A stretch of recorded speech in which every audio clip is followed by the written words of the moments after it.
दोस्तों, बिहार का सियासी समर जीतने के लिए बीजेपी अब अपने सिटिंग विधायकों का टिकट काटेगी। जी हां, बिल्कुल सही सुना आपने। जो बीजेपी है वो बिहार में एंटी इनकम्बेंसी से डरी हुई है, यानी कि सत्ता विरोधी लहर से बीजेपी इतना डर गई है कि वो 2024 की गलतियां बिल्कुल भी नहीं दोहराना चाहती है और इसीलिए कई ऐसे सिटिंग विधायक हैं जिनका टिकट बीजेपी काटने वाली है। ये बाकायदा एक मास्टर प्लान तैयार किया गया है बीजेपी की तरफ से। दूसरी तरफ एनडीए में अभी तक सीट शेयरिंग नहीं हो पाई है, उसको लेकर तो बातें चली रही हैं, लेकिन बीजेपी अपनी तरफ से अपनी पार्टी के नेताओं को फाइनलाइज करना शुरू कर चुकी है। ये देखना शुरू कर चुकी है कि कौन कौन से ऐसे विधायक हैं जिनका जमीन पर ठीक तरीके से जो जनता है वो उन्हें पसंद नहीं कर रही है, उनके खिलाफ सत्ता विरोधी लहरें बन रही हैं। ये विधायक कौन से हो सकते हैं और इसके अलावा बीजेपी का ये पूरा प्लान क्या है, एक एक करके आपको इसके बारे में समझाते हैं। दोस्तों, सबसे पहले तो आपको 2024 को याद करना चाहिए। 2024 का लोकसभा चुनाव उत्तर प्रदेश में बीजेपी के लिए भयंकर तरीके से भारी पड़ गया था, क्योंकि बीजेपी ने वो चीजें की थी जो जनता को बिल्कुल पसंद नहीं आई थी। कई ऐसे विधायकों को टिकट दे दिया था जिनके खिलाफ सत्ता विरोधी लहर थी, जो जमीन से पूरी तरह से कटे हुए थे और वो इस बात के साथ सिर्फ चल रहे थे कि नरेंद्र मोदी के नाम पर तो उन्हें वोट मिल ही जाएगा। लेकिन जनता ने उन्हें दिखा दिया कि सिर्फ नरेंद्र मोदी के नाम से कुछ नहीं होता है, आपको जमीन पर उतरकर काम करना होगा, हमारी बातें सुननी होंगी, माननी होंगी, तब जाकर हम आपको वोट देंगे। फैजाबाद में, यानी कि अयोध्या की जो सीट है, वहां पर भी कुछ ऐसा ही हुआ था। बिना कुछ जाने समझे बीजेपी ने लल्लू सिंह को टिकट दे दिया था, जो कि जमीन से पूरी तरह से कटे हुए थे।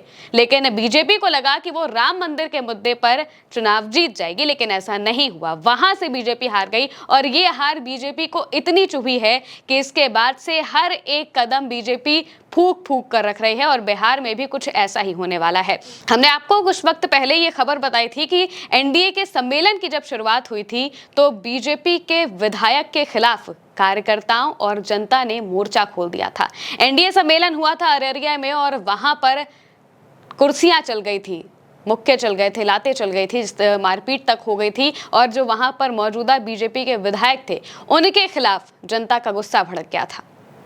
इस तरीके के जो विधायक हैं इनके खिलाफ अब बीजेपी कार्रवाई करने वाली है और इनका नाम काटने वाली है, यानी कि इन्हें आने वाले चुनाव के लिए टिकट नहीं दिया जाएगा। साफ तौर से बीजेपी ये देख रही है कि चुनाव उनके लिए कितना ज्यादा भारी पड़ रहा है, क्योंकि ये चुनाव बीजेपी के लिए बिल्कुल भी आसान नहीं है, क्योंकि बीजेपी इस बार के चुनाव में चाहती है कि मुख्यमंत्री उनका हो, लेकिन बिहार में मजबूत दावेदारी बीजेपी की नहीं है। बहुत मजबूत नेता बीजेपी के पास बिहार में नहीं है और इसी वजह से बीजेपी अपने जो केंद्र के मंत्री हैं बिहार से आए, उनको भी विधानसभा का चुनाव लड़ाने की तैयारी कर रही है। वहीं दूसरी तरफ जो कई ऐसे सिटिंग विधायक हैं जिनका काम समझ नहीं आ रहा है या फिर जनता उनसे नाराज है, उनके टिकट काटने की तैयारी पूरी तरह से बीजेपी कर रही है और ये दिखाएगा कि बीजेपी कितनी ज्यादा डरी हुई है आने वाले चुनाव को लेकर। वो एक एक कदम फूंक कर चल रही है और इसी वजह से देखा जाए तो ये जो चुनाव है वो बीजेपी को बहुत भारी भी पड़ने वाला है। जनता की नाराजगी बीजेपी बर्दाश्त नहीं कर पाएगी, क्योंकि बिहार में लगातार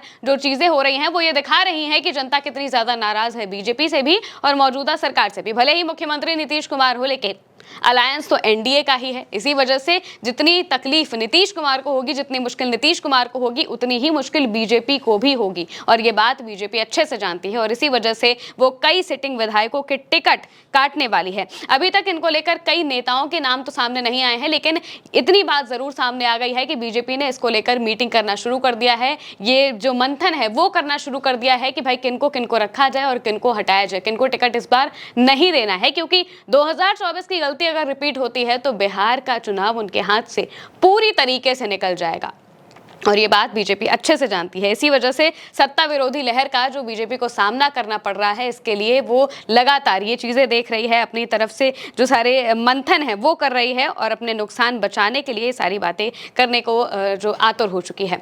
दूसरी तरफ अगर देखा जाए तो गुजरात में भी बीजेपी ने कुछ ऐसा ही किया था। गुजरात में पूरा का पूरा मंत्रिमंडल बदल दिया था सिर्फ सत्ता विरोधी लहर से बचने के लिए और बिहार में भी कुछ ऐसा ही होने वाला है। बिहार में भी सिटिंग विधायकों के टिकट काटे जाएंगे। उन्हें बताया जाएगा कि भाई आप जमीन से जुड़े हुए नहीं थे, आपने जनता के लिए काम नहीं किया और इस वजह से हम आपको टिकट नहीं देंगे। कई ऐसे विधायक हैं जिनके खिलाफ लगातार जो बयानबाजियां हैं वो सामने आ रही हैं। दूसरी तरफ एनडीए में बीजेपी में गुटबाजी भी हो रही है, क्योंकि जैसे ही प्रशांत किशोर ने आरोप लगाए थे तो प्रशांत किशोर के आरोप सिर्फ सम्राट चौधरी पर नहीं थे बल्कि मंगल पांडे पर भी थे, एक और जो नेता हैं उन पर भी थे और बीजेपी इन सब चीज़ों को अच्छे से भाप रही है, जनता भी भाप रही है। यहाँ तक कि एक सर्वे भी आया था जिसमें बताया गया था कि प्रशांत किशोर के आरोपों को लेकर जो जनता है वो काफी सीरियस है। कई लोग ये जानना चाहते हैं कि ये आरोप आखिर है क्या, इनमें कितनी सच्चाई है, जो जिन पर आरोप लगे हैं वो सामने से आकर ये बातें क्यों नहीं बोलते। और ये सारी चीजें बीजेपी जरूर देख रही है और इसीलिए उन लोगों के खिलाफ अब कार्रवाई की जाएगी या फिर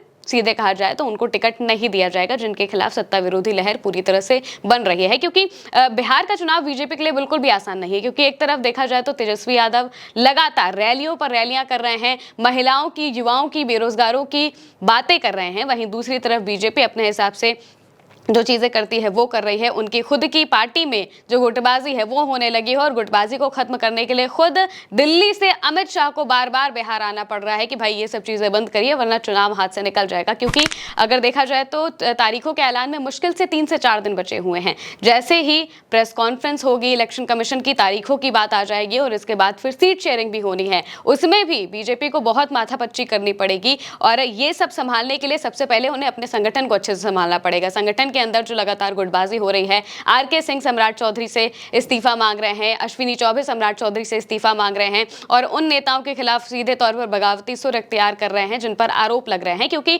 देखा जाए तो बिहार में ये आरोप बहुत मायने रखते हैं। अभी तक नीतीश कुमार की सरकार पर, नीतीश कुमार पर भ्रष्टाचार का कोई आरोप नहीं लगा है, कोई ऐसा दाग नहीं है। लेकिन अगर ये दाग लगता है, वो चाहे बीजेपी के नेताओं पर लगे, वो चाहे जेडीयू के नेताओं पर लगे, इसका घाटा, इसका नुकसान एनडीए को ही मिलकर उठाना पड़ेगा। एनडीए के जो नेता हैं उन्हें ये सारी चीजें देखनी पड़ेंगी, क्योंकि जनता भी हर चीज समझती है, हर बात को जानती है। और बीजेपी लगातार जिस तरीके से बिहार में चीजें करने की कोशिश कर रही है, भले ही उन्होंने मां वाले मुद्दे को भुनाने की कोशिश की हो, जब वोटर अधिकार यात्रा हुई थी उस वक्त जब प्रधानमंत्री को गाली दी गई थी, इसके बाद बीजेपी ने सोचा कि वो इस मुद्दे को बिहार के सेंटिमेंट से देख पाएगी कि आखिर क्या चल रहा है, क्या लोग जुड़ेंगे या नहीं जुड़ेंगे। और इससे उन्हें पता चल गया कि बिहार में लोगों को कोई फर्क नहीं पड़ता कि बीजेपी के साथ क्या हो रहा है, बीजेपी क्या कर रही है, उन्हें सिर्फ अपनी रोजी रोटी से फर्क पड़ता है। और अगर उनकी रोजी रोटी छीनने की कोशिश की जाएगी, अगर बेरोजगार कर दिया जाएगा, अगर उन्हें नौकरी नहीं दी जाएगी, तो ये जो मुद्दे हैं ये धरातल पर बहुत ज्यादा इस वक्त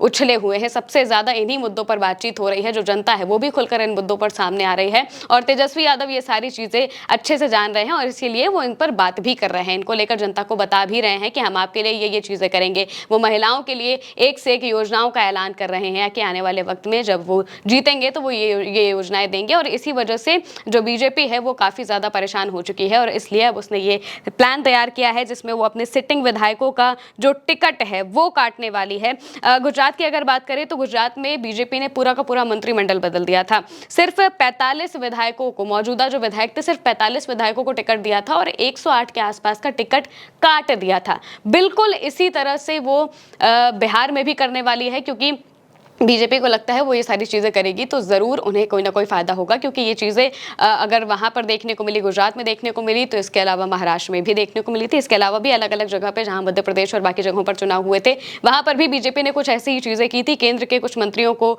नेताओं को उन्होंने टिकट दे दिया था विधानसभा के चुनाव के लिए और इसके बाद वो जीते भी थे। और यही जो चीज़ें हैं ये देखने को मिल रही हैं आने वाले चुनाव में बिहार में भी, क्योंकि जो केंद्र के नेता हैं, कई ऐसे केंद्र के नेताओं को, जैसे गिरिराज सिंह हो गए, नित्यानंद राय हो गए और इसके अलावा राजीव प्रताप रूडी हो गए, ये ऐसे नेता हैं जिनको लग रहा है कि विधानसभा चुनाव में बीजेपी टिकट देगी। क्योंकि प्रदेश स्तर पर बीजेपी के पास बहुत बड़े नाम नहीं हैं, कोई ऐसे नेता नहीं है बीजेपी के पास बिहार के अंदर विधायक के तौर पर जो उनको संभाल सके, जो बीजेपी की साख को संभाल सके। और इसी वजह से वो ये पूरा मास्टर प्लान तैयार कर रही है कि क्या हो सकता है नए लोगों को टिकट दिया जाए और हो सकता है जो केंद्र में मंत्री हैं, जो नेता हैं, उनको टिकट दिया जाए। और ये सारी चीज़ें कर कर बिहार का सियासी समर बीजेपी जीतना चाहती है। लेकिन ये सारी चीज़ें तो अब जनता पर डिपेंड करती है कि वो इसको किस तरीके से देखती है। फिलहाल के लिए मेरे साथ इस खबर में इतना ही। आप देखते रहिए उल्टा चश्मा यूसी।